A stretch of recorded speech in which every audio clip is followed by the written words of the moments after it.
Purchase furniture and paid by cheque ₹15,000 ಇದನ್ನ transaction ಅಂತ ಹೇಳಿ ಕರಿತೀವಿ.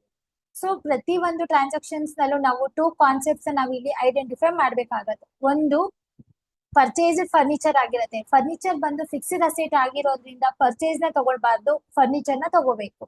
ಅಂಡ್ ಪೇಡ್ ಬೈ ಚೆಕ್ ಕೊಟ್ಟಿ ಪರ್ಚೇಸ್ ಮಾಡ್ತಾ ಇರೋದ್ರಿಂದ ಇದು ಬ್ಯಾಂಕ್ ಟ್ರಾನ್ಸಾಕ್ಷನ್ ಆಗಿರುತ್ತೆ. ಸೊ ಇದನ್ನ ಪ್ರಾಕ್ಟಿಕಲ್ ಆಗಿ ನಾವೀಗ ಅರ್ಥ ಮಾಡ್ಕೊಳ್ಳೋಣ. ಒಬ್ಬ ಸೆಲ್ಲರ್ ಏನ್ ಮಾಡ್ತಿದ್ದಾನೆ, ಅವನು ಫರ್ನಿಚರ್ ನ ಸೇಲ್ ಮಾಡ್ತಿದ್ದಾನೆ.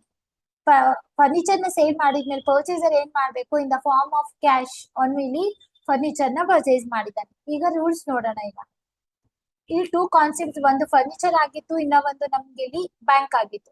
ಫರ್ನಿಚರ್ ಬಂದು ಅಸೆಟ್ ಆಗಿರೋದ್ರಿಂದ ರಿಯಲ್ ಕ್ಲಾಸಿಫಿಕೇಶನ್ ಅಲ್ಲಿ ನಾವು ಅದನ್ನ ರೆಕಾರ್ಡ್ ಮಾಡ್ಬೇಕು. ಬ್ಯಾಂಕ್ ಅಕೌಂಟ್ ಬಂದು ಅಸೆಟ್ ಆಗಿರೋದ್ರಿಂದ ಅದು ರಿಯಲ್ ಕ್ಲಾಸಿಫಿಕೇಶನ್ ಅಲ್ಲಿ ನಮ್ಗೆ ಏನಾಗುತ್ತೆ, ಎಂಟ್ರಿ ಆಗುತ್ತೆ.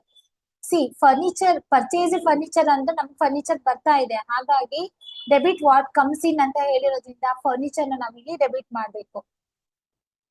ನಮ್ ಬ್ಯಾಂಕ್ ಅಕೌಂಟ್ ಇಂದ ಏನಾಗ್ತಾ ಇದೆ, ನಮ್ಗೆ ಕ್ಯಾಶ್ ಈಚೆ ಹೋಗ್ತಾ ಇದೆ. ಸೊ ಹಾಗಾಗಿ ಬ್ಯಾಂಕ್ ಅಕೌಂಟ್ ನ ನಾವಿಲ್ಲಿ ಏನ್ ಮಾಡ್ಬೇಕಾಗುತ್ತೆ, ಕ್ರೆಡಿಟ್ ಮಾಡ್ಬೇಕಾಗುತ್ತೆ.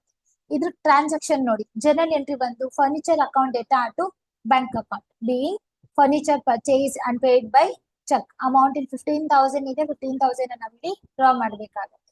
Thank you.